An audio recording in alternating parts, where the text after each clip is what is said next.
Okay ठीक है। Now ये फीचर्स समझ में आ गए थे। नाउ अच्छा, इसमें एक जो लास्ट फीचर है, Python uses indentation for blocks and nested blocks.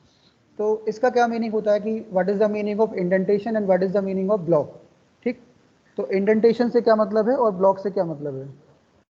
कहाँ घूम रहे तुम लोग? टाइम पे आओ, क्लास में जल्दी आओ। Python uses indentation for blocks and nested block. तो देखो इसका मीनिंग मैं बता रहा हूँ कि what is the meaning of this. जैसे कि सपोज मैं यहाँ पे एक प्रोग्राम लिख रहा हूँ, अभी ये समझ में नहीं आएगा लेकिन मैं इसको समझा देता हूँ कि इंडेंटेशन का मीनिंग क्या होता है। फॉर आई इन रेंज मैंने लिखा 1,5, ठीक, और यहाँ पे लिखा प्रिंट आई, ठीक। इसके बाद सपोज और भी मैंने कुछ लिख दिया, x equal to 5, y equal to 10, ठीक। तो अब इस प्रोग्राम में तुम लोग देख रहे होगे कि मैंने प्रोग्राम लिखना कहाँ से स्टार्ट किया, फ्रॉम दिस पॉइंट, ठीक है। अभी इसका मतलब मैं समझो कि ये लिखा क्या है। अभी केवल इतना समझो कि मैं क्या बता रहा हूँ इसको। मैंने फर्स्ट लाइन लिखी, फर्स्ट लाइन के बाद यहाँ पे कॉलन का यूज़ किया, कॉलन, ठीक है। तो पहली बार आ रहे हो क्लास में? क्यों क्लास ऑनलाइन क्लास ज्वाइन नहीं की?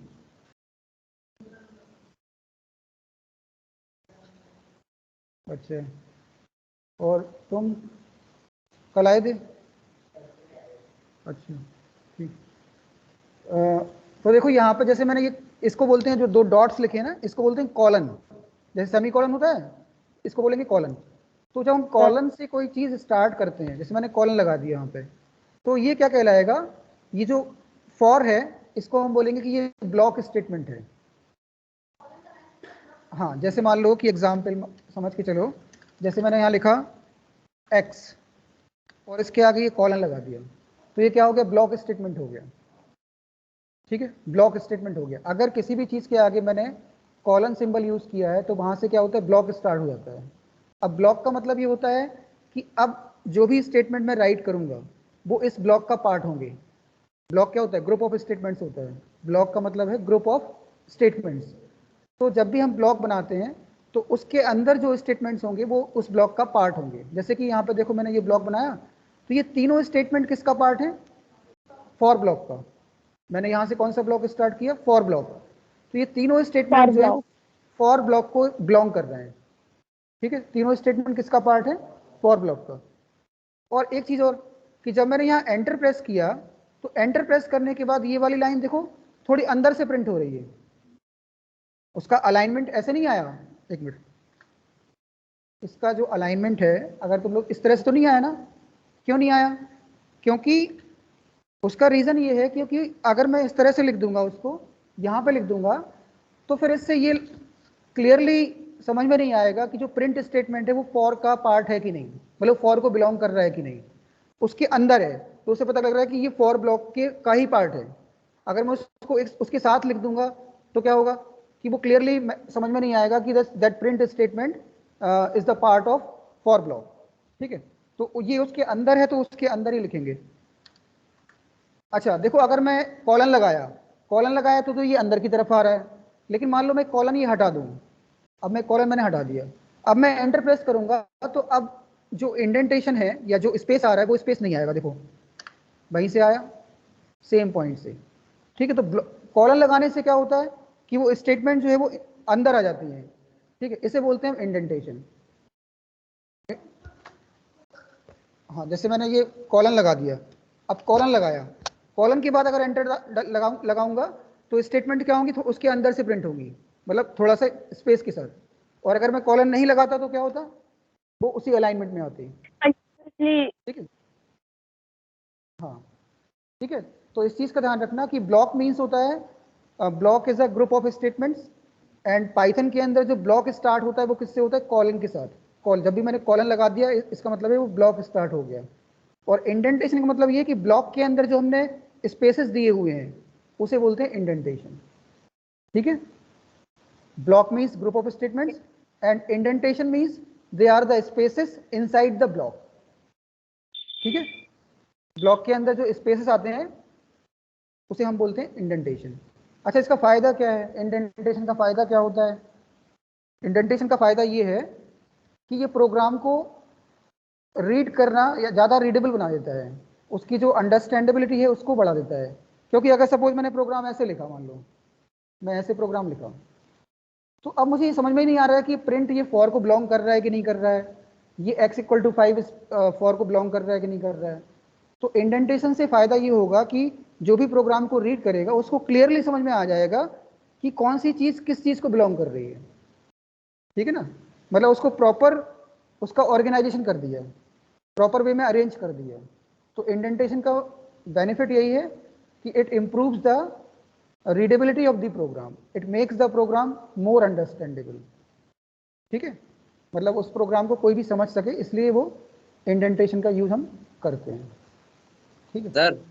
हाँ, अगर हम लोग इंडेंटेशन का यूज नहीं करेंगे सर, और जैसे अभी प्रिंट सर लिखा हुआ है, अगर वैसे लिखेंगे तो उससे क्या फर्क पड़ता है सर? उसका मतलब तो यही ना कि सर ऊपर वाले को बिलोंग कर रहा था, पर भी अगर कॉलर लगाया तो देखो कॉलर लगाया तो वो क्लियरली बताएगा कि ये इस चीज़ का पार्ट है। बट अगर मैं इस तरह से लिखता हूँ, जैसे मैंने विदाउट स्पेस लिखता हूँ, यहाँ पे इंडेंटेशन नहीं देता हूँ, तो पाइथन फिर यहाँ पे क्या करेगा, एरर शो करेगा। क्योंकि पाइथन जो है, पाइथन में जब भी कोई ब्लॉक स्टेटमेंट स्टार्ट होता है तो उसमें इंडेंटेशन होना जरूरी है। Yes sir. ठीक है, अगर मैं इंडेंटेशन नहीं दूंगा तो पाइथन इसको एग्जीक्यूट करके एरर एरर प्रोड्यूस करेगा। ठीक है, और अगर प्रॉपर इंडेंटेशन दिया होगा तो फिर एरर नहीं आएगा। जब भी ब्लॉक स्टेटमेंट यूज करते हैं तो इंडेंटेशन उसमें ऑटोमेटिकली ही आ जाता है। ठीक है, मतलब उसको हमें देने की जरूरत नहीं है, जब से जैसे हम एंटर प्रेस करेंगे ऑटोमेटिकली वो इंडेंट हो जाएगा। ठीक, यानी तो सर ये हम हमें पता सर ये इसका पार्ट है, पर पाइथन को नहीं पता है सर। नहीं, पाइथन तो लैंग्वेज है, तो लैंग्वेज का ही तो वो फीचर है कि उसमें हमें इंडेंटेशन यूज करना है। हाँ सर, अगर बिना स्पेस का यूज करेंगे हम लोग तो पाइथन को वो नहीं पता कि सर बिना स्पेस का कोई प्रोग्राम है मेरे में। बिना स्पेस के यूज करेंगे मीन्स, सर अगर हम लोग इंडेंटेशन यूज नहीं करेंगे तो सर पाइथन को आज पता चल जाता है कि सर ये इसका प्रोग्राम नहीं है, ऐसा कुछ है क्या? नहीं, अगर स्पेस यूज नहीं करेंगे, इंडेंटेशन यूज नहीं करते हैं, तो फिर वो क्या होगा कि ये तीनों स्टेटमेंट ये फॉर के बाहर माने जाएंगे, they are not the part of for, these three statements are not the part of for. ठीक है, जैसे मैंने स्पेस नहीं लिखा, स्पेस नहीं डाला, तो कोई प्रॉब्लम नहीं है, स्पेस मत डालो। लेकिन अब दिक्कत ये हो जाएगी कि मैं चाहता हूं कि ये इसके अंदर कुछ लिखूं मैं, तो इसके अंदर तभी लिख पाऊंगा जब वो इंडेंटेशन दिया होगा। ठीक, तो फिर ये तीनों स्टेटमेंट जो मैंने राइट किए हैं, अब ये फॉर को बिलोंग नहीं कर रहे हैं। फॉर को बिलोंग कब करेंगे, जब वो इंडेंटेशन दिया होगा। ठीक है, ओके। यानी जो तीनों लिखा है आपने वो इंडिपेंडेंट हो जाएंगे सर? ये इंडिपेंडेंट स्टेटमेंट हो गए, मतलब ये पाइथन का पार्ट, पाइथन प्रोग्राम के अंदर तो हैं लेकिन फॉर को बिलोंग नहीं कर रहे हैं। ठीक है, समझ गया सर। हाँ, ओके। नाउ इसके आगे देखते हैं क्या है। तो आई थिंक ये सारे फीचर समझ में आ गए। ठीक है, पाइथन के फीचर्स क्लियर हो गए। अब पाइथन में काम कैसे करते हैं वो बता रहा हूँ। ठीक है, पाइथन में काम कैसे किया जाता है। तो सबसे पहले तो जब मैंने फर्स्ट क्लास ली थी तो उसने बताया था कि पाइथन को इंस्टॉल कैसे करते हैं, डाउनलोड कहाँ से करना है। ठीक है, तो वो बता दिया था। अगर अगर जो पहली बार ज्वाइन कर रहे हैं या जिनको नहीं पता है उनको मैं किसी और क्लास में बता दूंगा। अभी मेरे कंप्यूटर में पाइथन इंस्टॉल्ड है। ठीक है, पाइथन इंस्टॉल करना बता दूंगा कैसे करते हैं, या उसका वीडियो डाल दूंगा तुम लोगों को ग्रुप में, तो उससे देख लेना। ठीक है, कैसे इंस्टॉल किया जाता है। अब पाइथन में काम कैसे करना है, देखो यहाँ पे ये मैंने पाइथन खोला हुआ है, पहले मैं इसको क्लोज कर देता हूँ। देखो जब पाइथन इंस्टॉल कर लोगे तो उसको सर्च करने के लिए अपने कंप्यूटर में सर्च में डालना IDLE, आइडल। ठीक है, तो जैसे ये सर्च करोगे तो ऑटोमेटिकली यहाँ लिख के आ जाएगा आइडल पाइथन 3.7। मैं कौन सा वर्जन यूज़ कर रहा हूँ, 3.7 और 32 बिट वाला। ठीक है, तो सर अब आइडल इसको ओपन कर क्या है लेना सर? है। आइडल क्या है सर? आइडल होता है integrated development learning environment. IDLE का फुल फॉर्म होता है integrated development learning environment. Integrated इसलिए बोलते हैं क्योंकि यहाँ पे वो सारे फीचर्स हैं जिसके थ्रू हम प्रोग्राम को लिख सकते हैं, प्रोग्राम को रन करा सकते हैं और प्रोग्राम को सेव कर सकते हैं। मतलब एक इन्वायरमेंट बन गया जहाँ पे हम प्रोग्राम को राइट कर सकते हैं, प्रोग्राम को रन करा सकते हैं, प्रोग्राम का आउटपुट देख सकते हैं।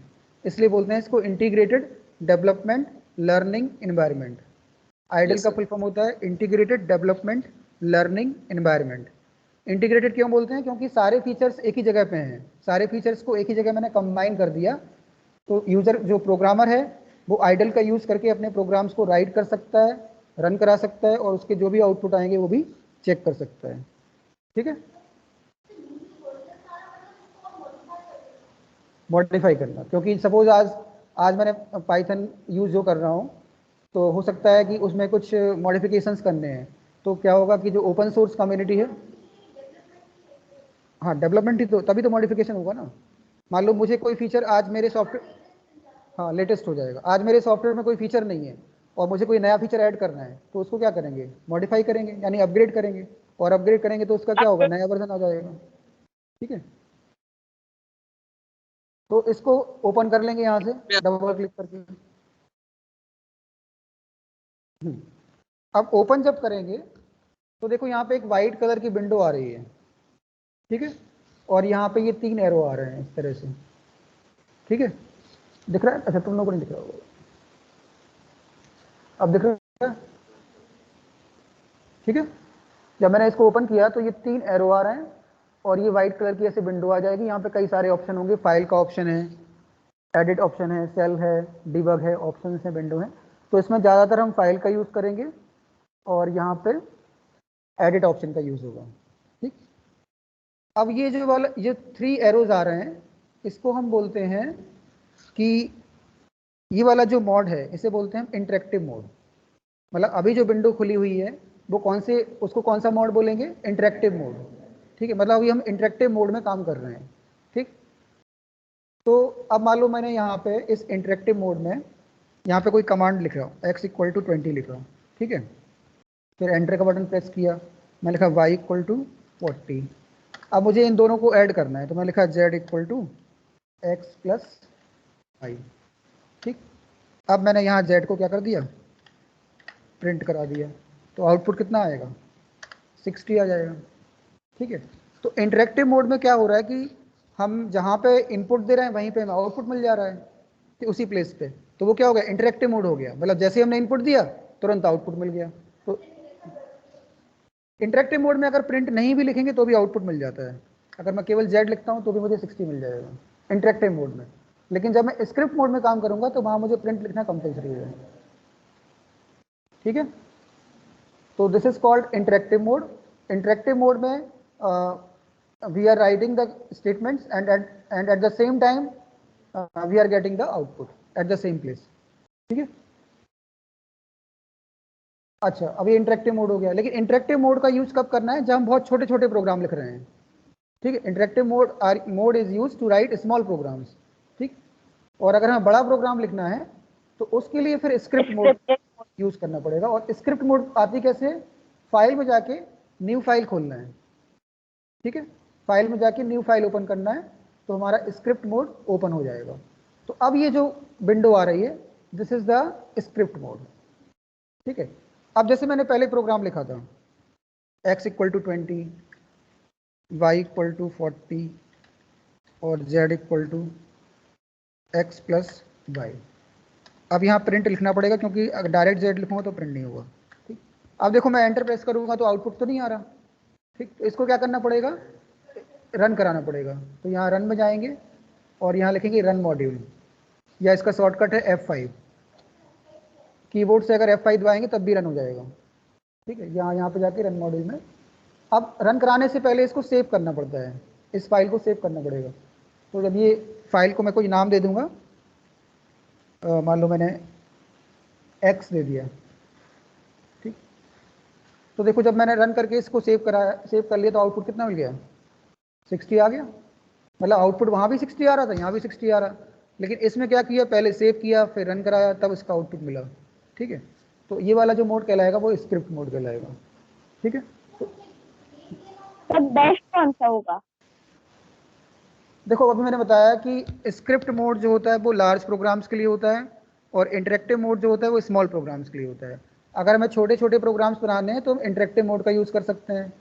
स्क्रिप्ट मोड में बड़ा साइज का प्रोग्राम जाएगा और उसका एग्जीक्यूशन टाइम ज़्यादा होगा as compare to this interactive mode, क्योंकि इंटरेक्टिव मोड में तुरंत आउटपुट मिल जाता है और स्क्रिप्ट मोड में थोड़ा टाइम लगता है आउटपुट लेने में। ठीक है, तो बेस्ट तो हम नहीं कह सकते, दो तरह से काम कर सकते हैं कि कौन सा बेस्ट है ऐसा कोई नहीं है, दो तरह से काम कर सकते हैं, इंटरेक्टिव मोड में और स्क्रिप्ट मोड में। ठीक है, दोनों ही की अपनी वो है सूटेबिलिटी है कि कौन सा हमें यूज़ करना है। छोटा प्रोग्राम है इंटरेक्टिव मोड यूज़ करो, बड़ा प्रोग्राम है तो स्क्रिप्ट मोड यूज़ करो। सर हाँ सर जो हमने स्क्रिप्ट मोड में सर जो हमने प्रिंट करवाया सर वो इंटरेक्टिव मोड में क्यों दिखा रहा है सर प्रिंट करके? आउटपुट उसका इंटरेक्टिव मोड में ही आएगा, आउटपुट इसी विंडो पे नहीं आएगा। स्क्रिप्ट विंडो का जो आउटपुट है वो इंटरेक्टिव मोड में ही दिखाई देगा। Yes sir. ठीक है, मतलब आउटपुट इसी विंडो पे नहीं आएगा, जो स्क्रिप्ट वाली विंडो है उस पर आउटपुट नहीं आएगा, आउटपुट आएगा इंटरेक्टिव मोड वाली विंडो पे ही आएगा।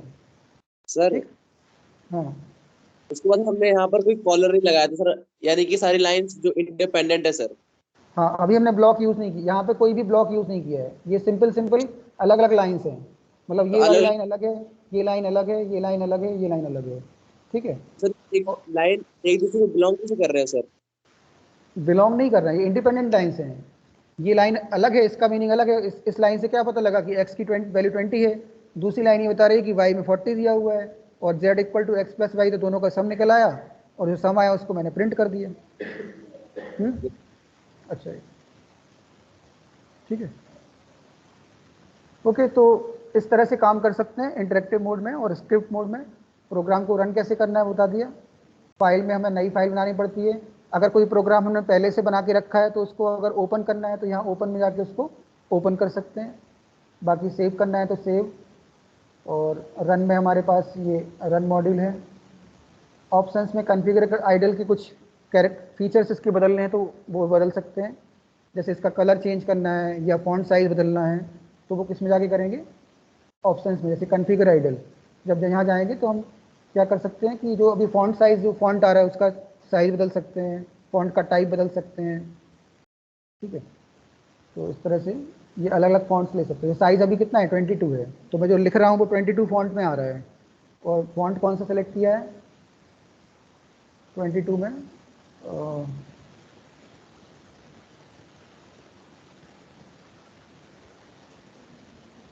फॉन्ट कौन सा है हमारा, इसमें फॉन्ट नहीं दिखा रहा ना।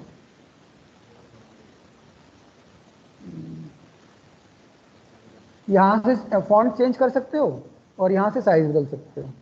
ठीक है, और ये शॉर्टकट कीज़ बना सकते हो कुछ यहाँ पे जाके। ठीक, तो खुद से या पहले से बनी रहती है ये? खुद से ही बना सकते हैं शॉर्टकट कीज़।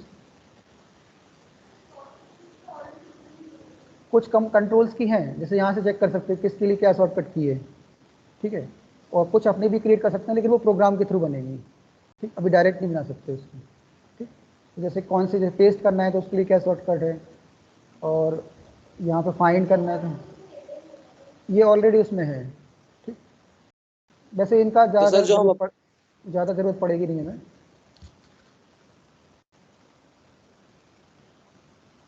सर ठीक, हाँ सर जो हम अपनी मर्जी से सर बनाएंगे सर शॉर्टकट की सर, वो इसी प्रोग्राम में काम करेंगे ना, पाइथन में काम करेंगे ना? हाँ, उसी प्रोग्राम के लिए काम करेंगी वो। ठीक, अच्छा, तो यहाँ तक क्लियर हो गया कि पाइथन में काम कैसे करना है।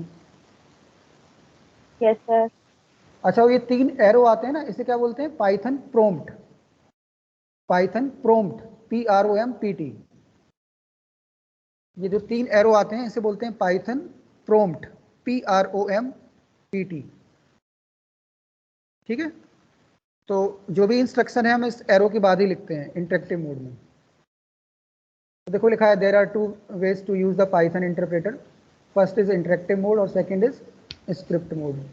ठीक है, ये तो बताया कि ये इंटरेक्टिव मोड है, फिर यहाँ बताया कि ये स्क्रिप्ट मोड है। ठीक, अच्छा, अब इतना क्लियर हो गया कि पाइथन में काम कैसे करना है। अब इसके बाद है हमारे पास पाइथन कीवर्ड्स। ठीक, अब पाइथन कीवर्ड्स का क्या मतलब है, तो कीवर्ड्स मतलब होता है कि रिजर्व वर्ड्स, मतलब जो वर्ड्स पहले से रिजर्व्ड हैं और उनका मीनिंग पाइथन को पता है। ठीक है, जैसे मैंने मान लो लिखा सपोज ये सारे कीवर्ड्स हैं, ये लिस्ट दी है कीवर्ड्स की ये यहाँ पे। तो अगर मैंने अपने प्रोग्राम में सपोज लिखता हूँ ग्लोबल, तो ग्लोबल का मीनिंग क्या है पाइथन को पता है, what is the meaning of global, उसे हमें बताने की जरूरत नहीं है। जैसे मैं ग्लोबल लिखूंगा प्रोग्राम के अंदर, पाइथन समझ जाएगा what is the meaning of global, क्योंकि वो रिजर्व वर्ड है। हाँ, ग्लोबल भी कन्वर्ट होगा, मशीन इंस्ट्रक्शन में तो चेंज होगा ना। हाँ, 0 में बदलेगा तभी तो उसका मीनिंग समझ में आएगा ना उसको। ठीक है, तो मतलब जब हम कोई कीवर्ड यूज करेंगे तो उसका मीनिंग हमें प्रोग्राम को एक्सप्लेन नहीं करना है, मतलब प्रोग्राम को नहीं बताना है, क्योंकि वो जानता है। जैसे मान लो तुम्हारे पास 10 वर्ड हैं तुम्हारी डिक्शनरी में, मतलब तुम्हें 10 वर्ड तुमने याद कर लिए, तो उन वर्ड्स को तुम जानते हो कि इस वर्ड का ये मीनिंग होता है, इस वर्ड का ये मीनिंग होता है, तो उस हिसाब से समझ लोगे उसे।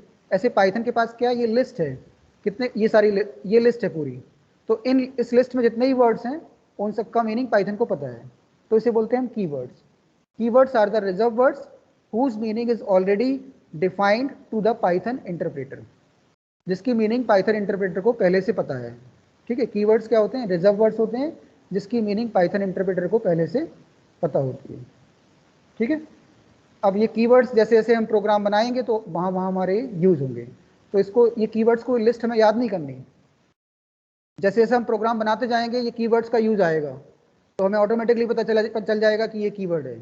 ठीक है, तो इसको ये लिस्ट याद करने की जरूरत नहीं है। ठीक है, अब कीवर्ड्स के बाद आता है आइडेंटिफायर्स। ठीक है, तो आइडेंटिफायर्स का मतलब क्या है, जैसे कि सपोज जैसे मेरा नाम है, ठीक है, तो मेरा नाम जो है उसके थ्रू तुम लोग मुझे आइडेंटिफाई करते हो। ठीक है, तो ऐसे ही जब पाइथन में हम कोई चीज़ बनाते हैं, जैसे मैंने लिखा x = 20, तो जो x है वो क्या है, एक वेरिएबल है, और उसका नाम क्या है x, तो वो किसके थ्रू आइडेंटिफाई हो रहा है, x के थ्रू। ठीक, तो वेरिएबल्स के नाम देने के लिए या पाइथन के अंदर जब हम फंक्शन बनाते हैं या कोई लिस्ट बनाते हैं, टपल बनाते हैं, तो नेमिंग के लिए जो भी चीज़ यूज़ करते हैं उसे बोलते हैं identifiers. Identifiers are used for naming. ठीक है, जब भी हमें किसी चीज़ का कोई नाम देना है तो किसके थ्रू देंगे, आइडेंटिफायर के थ्रू देंगे। ठीक है, आइडेंटिफायर्स आर नेम्स, देखो identifiers are names used to identify a variable, a function और other entities in a program. ये डेफिनेशन लिखी हुई है देखो, in programming language identifiers are names used to identify a variable, a function और other entities in a program. अभी variable क्या होता है, फंक्शन क्या होता है, ये आगे पढ़ेंगे इसके बारे में। ठीक है, जैसे एक्स वाई जेड यूज किया तो वेरिएबल है। अब फंक्शन क्या होता है वो भी बताऊंगा, फंक्शन कैसे काम करता है, और अदर एंटिटीज में जैसे टपल है, लिस्ट है, तो वो आगे सब आएगा सिलेबस में।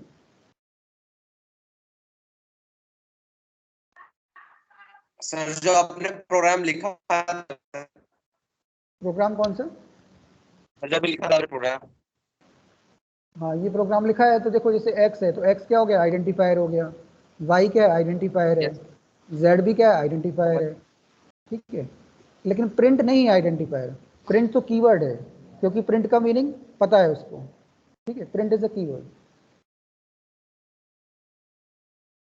तो जब भी हम कोई नाम देते हैं तो उसको हम क्या बोलते हैं, आइडेंटिफायर। अच्छा, अब नाम रखना है किसी चीज़ का, तो नाम ऐसे नहीं कि बिना किसी रूल के नाम लिख दिया मैंने। ठीक है, बिना किसी रूल के हम नाम नहीं दे सकते। आइडेंटिफायर्स जब हम बनाते हैं तो उसको नेमिंग के लिए कुछ रूल्स होते हैं। अब वो रूल्स क्या है बताता हूँ। रूल्स ये हैं कि ऑलवेज रिमेंबर कि जब भी हम नाम देंगे किसी चीज़ को तो उसमें क्या करेंगे, स्मॉल केस लेटर्स का यूज़ कर सकते हैं, अपर केस लेटर्स का यूज़ कर सकते हैं, डिजिट्स का यूज़ कर सकते हैं, और अंडरस्कोर का यूज़ कर सकते हैं। अंडरस्कोर का जो साइन होता है उसको यूज़ कर सकते हैं। जब भी हमें नाम देना है तो हम क्या क्या यूज़ कर सकते हैं, small case letters, upper case letters, underscore and digits. इसके अलावा और कोई चीज़ यूज़ नहीं होगी। ठीक है, we can use small case letters, we can use upper case letters, we can use digits, और we can use underscore sign. Underscore के अलावा कोई भी कैरेक्टर यूज़ नहीं होगा, जैसे @ है या हैश है या और कोई स्पेशल कैरेक्टर है तो वो यूज़ नहीं होगा। जैसे फॉर एग्जाम्पल मैंने किसी आइडेंटिफायर का नाम दिया x_y, तो बताओ ये वैलिड नेम है कि इनवैलिड नेम है, ये वैलिड है कि इनवैलिड है, वैलिड वैलिड वैलिड है। x_y लिखा तो ये वैलिड होगा कि इनवैलिड? वैलिड मीन्स वो करेक्ट है कि इनकरेक्ट? वैलिड होगा क्योंकि मैंने बताया मैं स्मॉल लेटर्स का यूज कर सकता हूँ, अंडरस्कोर यूज कर सकता हूँ, अपर केस लेटर भी यूज कर सकता हूँ। तो मैंने इसमें 2 स्मॉल केस लेटर यूज किए और एक अंडरस्कोर का साइन यूज किया, तो ये करेक्ट है। मान लो मैंने लिखा होता x हैज y, सब नॉन वैलिड, नॉट हाँ, वैलिड। ये नॉट वैलिड हो जाएगा। ठीक, अब मान लो मैंने लिखा होता x3y, वैलिड है? वैलिड है, डिजिट यूज वैलिड कर है। सकते हैं। ठीक है, मैंने लिखा होता 3xy, वैलिड है सर। वैलिड है। नहीं, ये इनवैलिड होगा। Valid। इसलिए होगा इनवैलिड, अभी सुनो क्यों होता है इनवैलिड। डिजिट हम यूज कर सकते हैं लेकिन डिजिट से स्टार्ट नहीं करना है। ठीक है, डिजिट का सब यूज कर वेरिएबल सकते से हो। स्टार्ट। हाँ, स्टार्टिंग हमेशा कैरेक्टर या अंडरस्कोर से होगी, चाहे वो अपर केस लेटर हो चाहे स्मॉल केस हो, अंडरस्कोर से भी स्टार्ट कर सकते हैं, लेकिन डिजिट से स्टार्ट नहीं करना है। लेकिन मान लो मैं ऐसे लिखता x/3, तो ये वैलिड हो जाता है। मतलब डिजिट Yes। बाद में हो सकती है, बीच में हो सकती है, लेकिन स्टार्ट में नहीं हो सकती। ठीक है, सर अब मान लो मैंने लिखा होता _x/3, ये वैलिड होता। ठीक है, मैं लिखा होता 3_xy, इनवैलिड, 3 से स्टार्ट नहीं कर सकते। ठीक, मैं लिखा होता Valid। x3_y, वैलिड हो जाता है। ठीक है, तो ये चीज समझ में आई कि कब वैलिड होगा और कब इनवैलिड होगा। एक चीज और, सर अगर हम सिंगल 3 यूज करें तो? डिजिट फिर यूज करोगे तो डिजिट कैसे अकेले थोड़ी काम करेगी। सर नॉन वैलिड होगा। 3 अगर हम लिखेंगे तो 3 किसी का नाम नहीं दे सकते, 3 तो एक डिजिट है। ठीक है, 3x दे सकते, नहीं 3x नहीं, x3 दे सकते हैं, यस x3 सर। दे सकते हैं। ठीक है, x3 लिख सकते हैं क्योंकि वो डिजिट बाद में आ रहा है। ठीक, तो नाम हमारे ऊपर है, हम नाम देंगे, लेकिन वो रूल्स को याद रखना पड़ेगा कि ऐसे नेमिंग करनी है उसकी। और जैसे अभी मैंने बताया था कीवर्ड, तो कीवर्ड्स को हम एज अ आइडेंटिफायर यूज नहीं कर सकते। जैसे मैंने मान लो अभी यहाँ पे लिखा, फॉर एग्जाम्पल मैंने यहाँ पे लिखा ग्लोबल लिखा,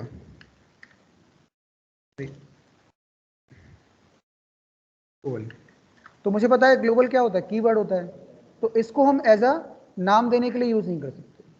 जैसे कि हमारे पास एक कीवर्ड है ब्रेक, तो ब्रेक भी यूज नहीं कर सकते क्योंकि ब्रेक क्या है, कीवर्ड है। तो जब वो लिस्ट हमें पता चल जाएगी कौन कौन से कीवर्ड्स हैं, तो उससे हम पता लगा लेंगे कि वैलिड है कि इनवैलिड है। ठीक है, तो कीवर्ड्स का यूज भी हम एज अ आइडेंटिफायर नहीं कर सकते। ठीक, तो ये सारे रूल्स जो हैं वो यहाँ पे लिखे हुए हैं, ये लिखे हैं देखो। ठीक है, the name should begin with an upper case और अ लोअर केस अल्फाबेट और an underscore sign, this may be followed by any combination of characters, thus an identifier cannot start with a digit. It can be of any length, किसी भी length का हो सकता है। मतलब मैं उसमें 10 कैरेक्टर भी दे सकता हूँ, 20 कैरेक्टर भी दे सकता हूँ नाम देने के लिए। और we can not use special symbols like @ hash, dollar, percentage, और कीवर्ड्स को हम आइडेंटिफायर की तरह यूज नहीं कर सकते। तो ये 4 रूल हैं आइडेंटिफायर बनाने के। ठीक है, हाँ क्या कह रहे हो तुम? आइडेंटिफायर का यूज कर लिया तो आइडेंटिफायर अब प्रोग्राम में यूज होगा।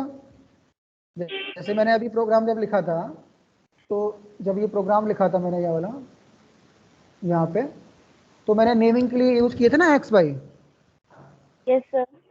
तो ये आइडेंटिफायर हैं। तो मैं इससे पता लगा कि x में 20 स्टोर हो गया, y में 40 स्टोर हो गया, फिर z में उसने x + y निकाल दिया। ठीक, तो ये आइडेंटिफायर नाम देने के लिए यूज करते हैं। जब हम प्रोग्राम में कोई चीज़ यूज करेंगे तो उसको नाम देना पड़ेगा। ठीक है, तो इसलिए आइडेंटिफायर्स का यूज होता है। सर आइडेंटिफायर में सर x और y के अलावा कोई और वेरिएबल यूज कर सकते हैं सर? अल्फाबेट? हाँ वेरिएबल कुछ।